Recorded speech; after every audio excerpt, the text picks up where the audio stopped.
So, day one of Euro 2024 is done. And ഉള്ള കാര്യം തുറന്നു പറയാം, നമ്മൾ എക്സ്പെക്ട് ചെയ്തതിനേക്കാളും നല്ല ഒരു സ്റ്റാർട്ടാണ് ടൂർണമെന്റിന് കിട്ടിയിട്ടുള്ളത്. ഇഷ്ടംപോലെ ഗോൾസ്, ഓൾറെഡി ഒരു റെക്കോർഡിനെ തിരുത്തി എഴുതപ്പെട്ടു. ആൻഡ് ടോപ്പ് റേറ്റഡ് കൺട്രീസിന്റെ ഭാഗത്തു നിന്ന് എന്തുകൊണ്ടാണ് അവർ ടോപ്പ് റേറ്റഡ് എന്ന് കാണിക്കുന്ന തരത്തിലുള്ള പെർഫോമൻസ്. നമുക്ക് ഇതുവരെ നടന്ന 4 യൂറോ മാച്ചസിനെ കുറിച്ചിട്ട് ജസ്റ്റ് ഒന്ന് സംസാരിക്കാം. ആൻഡ് കോപ്പ അമേരിക്കയ്ക്ക് വേണ്ടി വെയിറ്റ് ചെയ്യുന്ന ബ്രസീലിയൻ ഫാൻസിന് വളരെ നല്ലൊരു സന്തോഷ വാർത്ത കൂടെ ഉണ്ട്. സോ അവസാനം വരെ കാണാം. First match Germany versus Scotland.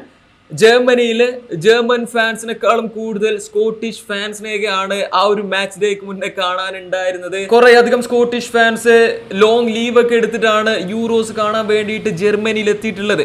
But പേടിക്കേണ്ട ആവശ്യമൊന്നുമില്ല. ഈ പെർഫോമൻസ് ആണെങ്കിൽ, ഈ ടൈപ്പ് പെർഫോമൻസ് ആണെങ്കിൽ ഗ്രൂപ്പ് സ്റ്റേജ് കഴിഞ്ഞിട്ട് ഉടനെ തന്നെ അവർക്ക് നാട്ടിലേക്ക് പോവാം.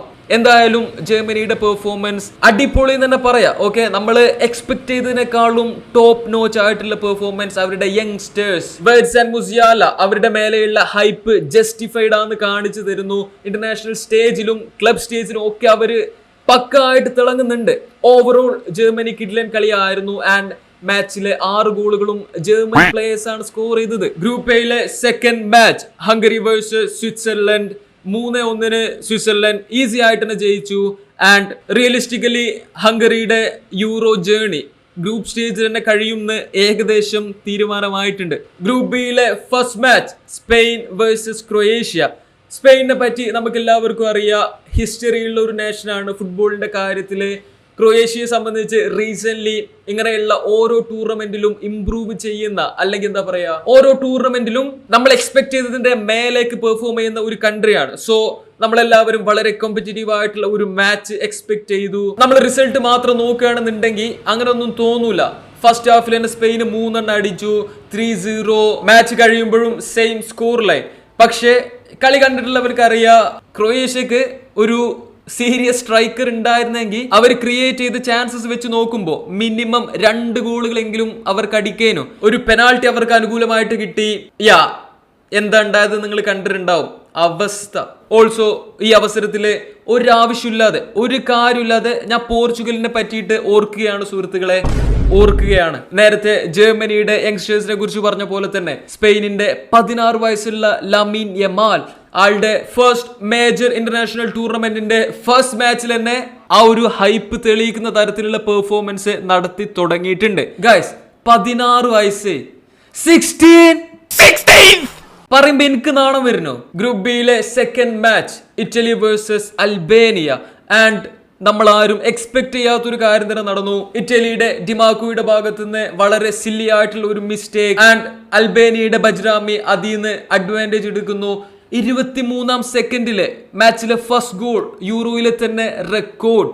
പക്ഷേ ഇറ്റലിയുടെ അത്രക്കും മികച്ച ആ ഒരു സ്ക്വാഡിന് അത്ര വലിയ പ്രശ്നമൊന്നും ഉണ്ടായിരുന്നില്ല. അവര് ഉടൻ തന്നെ മാച്ചിലേക്ക് തിരിച്ചു വന്നു. 16 മിനിറ്റ് ആയപ്പോഴേക്ക് അവർ അവരുടെ കംബാക്ക് ഒക്കെ കംപ്ലീറ്റ് ചെയ്തു, മാച്ചിൽ വിജയിക്കുകയും ചെയ്തു. ബട്ട് കുഡോസ് ടു അൽബേനിയ, കാരണം അവർ അവസാന മിനിറ്റ് വരെ വിട്ടുകൊടുത്തിട്ടുണ്ടായിരുന്നില്ല. ആ ഒരു ഈക്വലൈസിങ് ഗോളിന് വേണ്ടിയിട്ട് മാക്സിമം ഫൈറ്റ് ചെയ്തിട്ടുണ്ടായിരുന്നു. But at the same time ഇറ്റലിയുടെ ഭാഗത്ത് നിന്ന് നേരെ ഓപ്പോസിറ്റ് ആയിരുന്നു. അവര് കംബാക്ക് നടത്തിയതിനു ശേഷം ഒന്ന് തണുത്തു പോയ പോലെ തോന്നി. എന്തായാലും ഗ്രൂപ്പ് ബിയുടെ സിറ്റുവേഷൻ നമുക്ക് എല്ലാവർക്കും അറിയാം, അത്രക്കും സീരിയസ് ആയിട്ടുള്ള ഒരു ഗ്രൂപ്പാ സ്പെയിൻ, ഇറ്റലി, ക്രൊയേഷ്യ. അതുകൊണ്ട് തന്നെ ഈ പോയിന്റ്സ് വളരെ ക്രൂഷ്യലാന്ന് മാത്രമല്ല, match day 2 Italy versus Spain match വരുമ്പോൾ ഇച്ചിരി കൂടെ എക്സൈറ്റിംഗ് ആയിട്ടുള്ള ഒരു ഫിക്സ്ചർ നമുക്ക് കിട്ടും. അതുപോലെ ക്രൊയേഷ്യയുടെ കാര്യത്തിൽ എനിക്കിപ്പോഴും പ്രതീക്ഷയുണ്ട്. ഒന്നുമില്ലെങ്കിൽ ഗ്രൂപ്പിലെ 3 സ്ഥാനക്കാരായിട്ടെങ്കിലും അവർ റൗണ്ട് 16 ക്വാളിഫൈ ചെയ്തോളും. ഈ ഒരു വീഡിയോ നമ്മൾ എൻഡ് ചെയ്യുന്നതിന് മുന്നേ കോപ്പ അമേരിക്ക ആൻഡ് ബ്രസീൽ ഫാൻസിന് വേണ്ടിയിട്ട് റൊണാൾഡീഞ്ഞോ നടത്തിയ ആ ഒരു കിഡ്ലൻ സ്റ്റേറ്റ്മെന്റിനെ കുറിച്ച് കൂടെ നമുക്ക് സംസാരിക്കാം. എന്തിനാണാവോ ഒരു കാര്യമില്ലാത്തൊരു സ്റ്റേറ്റ്മെന്റ്, ഉള്ള കാര്യം തുറന്നു പറയാലോ. ആൾക്ക് ഇപ്പോഴത്തെ ബ്രസീലിയൻ ടീമിനെ ഇഷ്ടമല്ലെങ്കിൽ, അല്ലെങ്കിൽ അവരുടെ പെർഫോമൻസിൽ ഒരു ഹാപ്പിനെസ് ഇല്ലാന്നുണ്ടെങ്കിൽ ടൂർണമെന്റ് കഴിഞ്ഞിട്ട് പറഞ്ഞാൽ മതിയായിരുന്നു. അല്ലെങ്കിൽ ആ ഒരു തോട്ട് ഉള്ളിൽ തന്നെ വെക്കുക.